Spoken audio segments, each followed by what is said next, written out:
para sahabat yang berbahagia pada sore ini, sore yang indah, sore yang penuh dengan rahmat, penuh dengan sukacita. Kita masih bisa bertemu. Saya berterima kasih kepada para subscribers yang dengan setia mendukung program kami.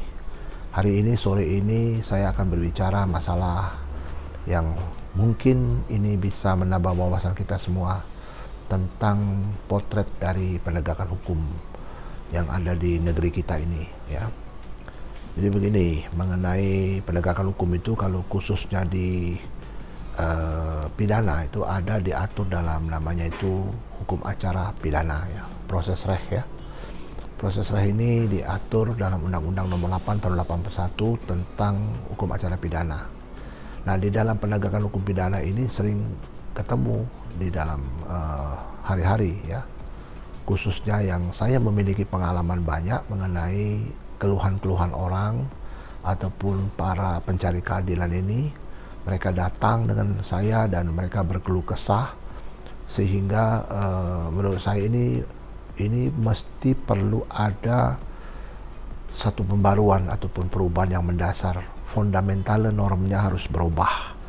Karena apa? Karena para pencari keadilan ini berbicara masalah hidup mereka, ya, is about their life. Mereka ingin hidup mereka ini kembali.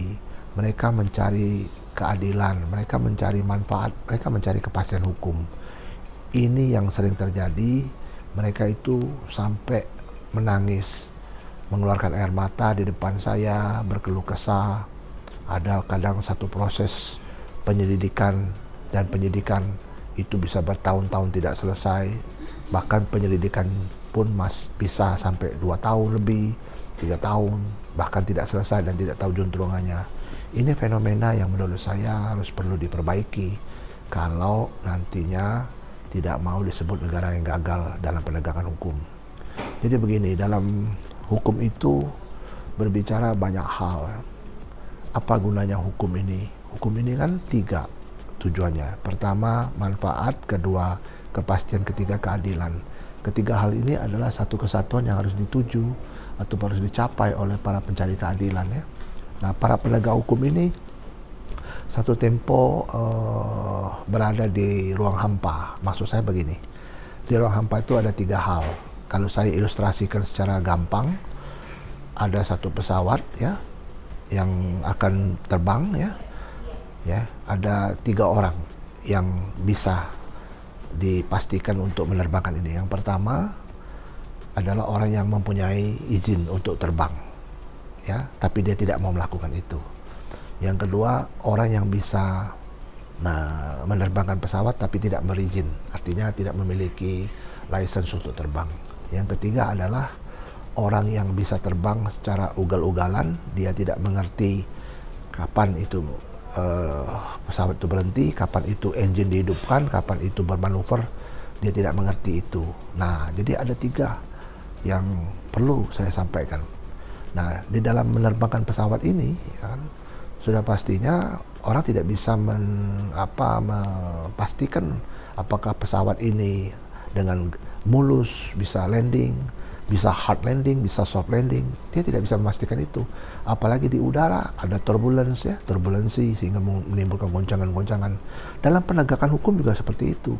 Dalam penegakan hukum yang sering saya dapat itu adalah tekanan dari internal, tekanan dari atasan, tekanan dari luar, tekanan pada psikologi dari penyidik yang menegakkan hukum ini, sehingga apa yang dicapai itu tidak bisa baik ataupun tidak bisa ideal seperti apa yang dicita-citakan. Nah, menurut saya ada fenomena semacam ini, inilah perlu adanya jembatan keledai untuk menyambung, ya, antara kevakuman tadi di ruang hampa tadi. Apa itu? Ya, kita sebutlah yang disebut dengan hukum progresif. Hukum progresif itu adalah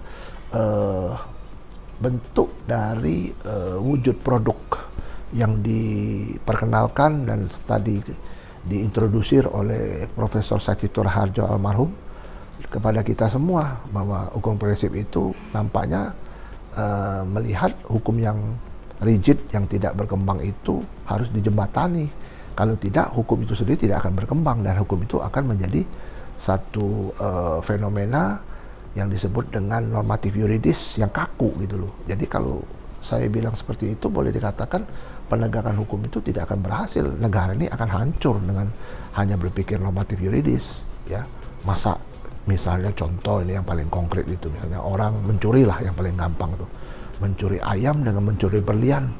Ya kan sama-sama mencuri hakikatnya kan, tapi apakah adil hukumannya sama gitu loh. Nah, ini yang disebut dengan hukum progresif tadi. Mudah-mudahan apa yang saya sampaikan ini mendapat tempat bagi kita semua dan menambah wawasan bagi kita semua. Tetap semangat dan sukses.